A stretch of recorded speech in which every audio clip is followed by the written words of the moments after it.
বিশ্ব যখন পরমাণু যুদ্ধের অশনি সংকেতে দুলছে, যখন পরাশক্তিগুলো একে অপরকে চোখ রাঙিয়ে চলেছে পারমাণবিক ধ্বংসযজ্ঞের ভয়াবহ অস্ত্রসম্ভার দেখিয়ে, তখন চীন এগিয়ে নিচ্ছে এক নীরব অথচ ভয়ঙ্কর পরিকল্পনা। এই কৌশলে নেই কোনো উচ্চস্বরে ঘোষণা, নেই মিডিয়ার সামনে তর্জন গর্জন, আছে শুধু নিখুঁত শীতলতা, অবিচল কৌশল এবং সময়ের উপর রাজত্ব করার এক নির্মম প্রয়াস। যতই অন্ধকার হোক, চীনের এই যুদ্ধসজ্জা কোনো কল্পনা নয়, এটি এখন এক ভয়ঙ্কর বাস্তবতা। এই ভবিষ্যতের যন্ত্রণা, এর নাম ফেংবাও। চীনা ভাষায় যার অর্থ ঝড়, কিন্তু এটি কোনো প্রাকৃতিক ঝড় নয়, বরং এক যান্ত্রিক ঝড়, যার নেই কোনো গর্জন, নেই আগুনের লেলিহান শিখা, এমনকি নেই কোনো ধোঁয়া। এটি নিঃশব্দে আকাশে নেমে আসে যেন ছায়ার মতো, একটি ছায়া যা একবার যার উপর পড়ে সে বুঝতেই পারে না কখন কোথা থেকে আঘাত এলো। ফেংবাও হলো একটি বিশাল ড্রোন স্কোয়াড বা ড্রোন ঝাঁক। হাজার হাজার ক্ষুদ্র যন্ত্র একত্র হয়ে যেন এক জীবন্ত প্রাণীর মতো কাজ করে। প্রতিটি ড্রোনের রয়েছে নির্দিষ্ট কাজ, ভিন্ন ভিন্ন ভূমিকা। এগুলোকে নিয়ন্ত্রণ করে একটি অত্যাধুনিক কৃত্রিম বুদ্ধিমত্তা বা এআই, যেটি নিজে চিন্তা করতে পারে, পরিস্থিতি বিশ্লেষণ করতে পারে, এমনকি নিজেই সিদ্ধান্ত নিতে পারে কোনো মানব নির্দেশনা ছাড়াই। বিশ্লেষকরা বলছেন এটি এমন এক প্রযুক্তিগত সত্তা যা মানুষের চেয়েও দ্রুত কৌশল পরিবর্তন করতে সক্ষম। এই প্রকল্প এতটাই গোপনীয় যে বাইরের পৃথিবী এ বিষয়ে প্রায় কিছুই জানত না। চীনের গোবি মরুভূমির নিচে গড়ে তোলা হয়েছে এক গোপন গবেষণা কেন্দ্র, যেটি কেবলমাত্র সবচেয়ে দক্ষ বিজ্ঞানী ও প্রযুক্তিবিদদের জন্য উন্মুক্ত। এখানেই দিনের পর দিন, বছরের পর বছর ধরে তৈরি হচ্ছে এমন এক সুপার মেশিন, যেটি ভবিষ্যতের যুদ্ধের নিয়মটাই বদলে দিতে পারে। এই যান্ত্রিক স্কোয়াড যখন আকাশে ওঠে, তখন আকাশটাই যেন কালো হয়ে যায়। এটাকে দেখে যে কেউ বলবে এটি কোনো প্রাকৃতিক পতঙ্গের ঝাঁক, কিন্তু এগুলো সবই যান্ত্রিক, নিখুঁতভাবে প্রোগ্রাম করা। এদের মধ্যে চলে ইন্টার কমিউনিকেশন। তারা একে অপরের সঙ্গে সমন্বয় রেখে চালায় নিখুঁত আক্রমণ, এবং সেই আক্রমণ এতটাই দ্রুত হয় প্রতিপক্ষ কিছু বুঝে ওঠার আগেই সব শেষ। একটি ক্লাসিক উদাহরণ বিশ্লেষকেরা তুলে ধরেন প্রশান্ত মহাসাগরে টহলরত একটি মার্কিন বিমানবাহী রণতরীর সম্ভাব্য পরিস্থিতির মাধ্যমে। হঠাৎ করেই ওই বিশাল রণতরীর চারপাশে হাজির হয় ফেংবাও স্কোয়াড। প্রথম দফায় তারা রাডার ও যোগাযোগ ব্যবস্থা জ্যাম করে ফেলে। রণতরী তখন কার্যত অন্ধ ও বধির। এরপর দ্বিতীয় স্কোয়াড ব্যস্ত রাখে রণতরীর প্রতিরক্ষা ব্যবস্থা যেন মূল আক্রমণ প্রতিহত করতে না পারে। তৃতীয় স্কোয়াডের আত্মঘাতী ড্রোন তখন সুনির্দিষ্টভাবে আঘাত হানে রানওয়ে, অস্ত্রাগার এবং কন্ট্রোল টাওয়ারে। আর শেষ স্কোয়াড কেবল ভিডিও রেকর্ড করে পাঠিয়ে দেয় কেন্দ্রীয় কমান্ডে পরবর্তী অভিযানের জন্য আরও নিখুঁত বিশ্লেষণের উদ্দেশ্যে। এই পুরো প্রক্রিয়া সম্পন্ন হতে সময় লাগে মাত্র কয়েক মিনিট। এই সময়ের মধ্যেই কোটি কোটি ডলারের অবকাঠামো অচল হয়ে যায়।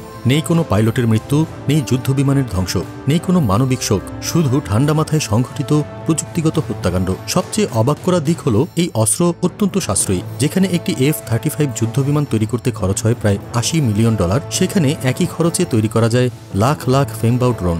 অর্থাৎ এই অস্ত্র শুধু ভয়ঙ্কর নয়, এক্ষেত্রে অর্থনৈতিকভাবে টেকসইও। এই প্রযুক্তির ভয়াবহতা এখানেই শেষ নয়। এটি শুধুমাত্র যুদ্ধক্ষেত্রের জন্য তৈরি হয়নি। ফেংবাও ব্যবহৃত হতে পারে বেসামরিক অবকাঠামোর বিরুদ্ধেও। বিদ্যুৎ গ্রিড, পানি সরবরাহ ব্যবস্থা, ইন্টারনেট, এমনকি স্টক মার্কেটও সবই অচল করে দেওয়া সম্ভব রক্তপাত ছাড়াই। এর ফলে একটি জাতিকে যুদ্ধ ঘোষণা না করেই দুর্বল করে ফেলা সম্ভব, এক প্রকার অদৃশ্য আগ্রাসনের মাধ্যমে। বিশ্লেষকরা বলছেন চীন এখন বুঝে গেছে শক্তি মানে শুধু পরমাণু বোমা নয়। আসল শক্তি সেই যাকে কেউ দেখতে পায় না, কিন্তু যার উপস্থিতি পুরো শত্রুকে ভেতর থেকে গড়িয়ে দেয়। যখন রাশিয়া গর্জে ওঠে পারমাণবিক মাথা উঁচিয়ে, আর আমেরিকা তাদের স্টিলথ সাবমেরিন দিয়ে শত্রুর ঘাড়ে নিঃশ্বাস ফেলে, তখন চীন হয়তো নিঃশব্দে এগিয়ে নিচ্ছে এক পুরো যুদ্ধযন্ত্র, যার মুখে নেই গর্জন, কিন্তু যার থাবা ছিন্ন ভিন্ন করে দিতে পারে যে কোনো প্রতিরক্ষা ব্যবস্থা।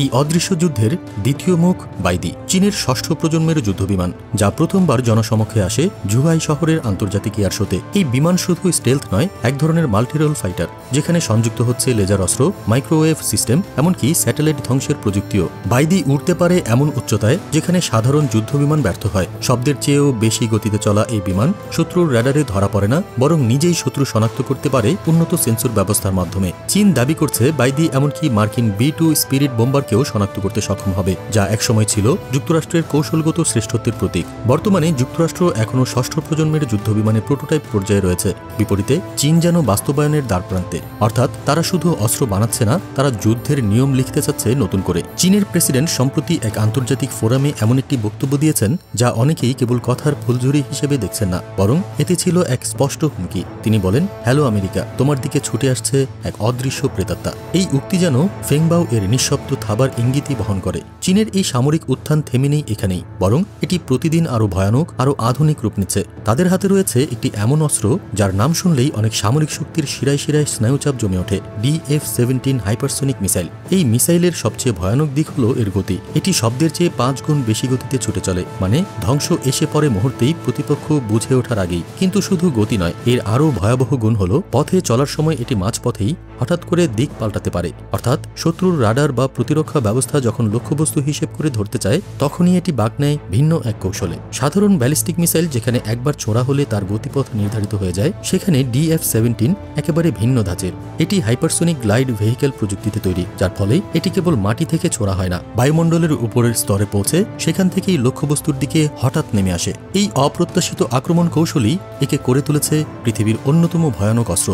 বিশেষজ্ঞরা বলছেন এই মিসাইল এমনকি যুক্তরাষ্ট্রের থার্ড বা পেট্রিয়টের মতো এন্টি মিসাইল প্রতিরক্ষা ব্যবস্থাকেও ফাঁকি দিতে সক্ষম, কারণ এর গতি, উচ্চতা পরিবর্তন আর হঠাৎ গতিপথ পরিবর্তনের ক্ষমতা সব মিলে এটি প্রায় অদৃশ্য এক ছায়ামৃত্যুর মতো। চীনের এমন প্রযুক্তি অর্জনের মানে তারা শুধু নিজেদের আঞ্চলিক শক্তি হিসেবেই নয়, বরং বিশ্ব রাজনীতির শক্তি পয়েন্ট হিসেবেও নিজেদের প্রতিষ্ঠিত করতে চায়। এই এক একটি মিসাইল যেন এক একটি বার্তা, বিশ্বকে জানিয়ে দিচ্ছে এখন আর আমেরিকা একক নেতৃত্বে নেই। আকাশে তাদের ভরসা মাইটি ড্রাগন J-20 স্টেলথ ফাইটার, যেটি ঘন্টার পর ঘন্টা শব্দের চেয়ে দ্রুত গতিতে উঠতে পারে এবং বহন করতে পারে 1.5 টন বিস্ফোরক। এটি আকাশে এক ছায়ার মতো, যার অস্তিত্ব বোঝা যায় না, কিন্তু যার আঘাত সহ্য করার মতো নয়। আর সমুদ্রের নিচে চীনের আছে টাইপ 096 সাবমেরিন, যা নিঃশব্দে চলাফেরা করতে সক্ষম এবং বহন করে পারমাণবিক অস্ত্র। একটি সংকেতই যথেষ্ট, আর তারপর সমুদ্রের গভীর থেকে উঠে আসতে পারে সেই পরমাণু আগুন, যা শহরকে মুছে দিতে পারে মানচিত্র থেকে। প্রযুক্তির এই অদৃশ্য যুদ্ধ এখন আর শুধু অস্ত্রের নয়, সৈন্যেরও নয়, এটি এখন সময়ের দখল নেওয়ার যুদ্ধ।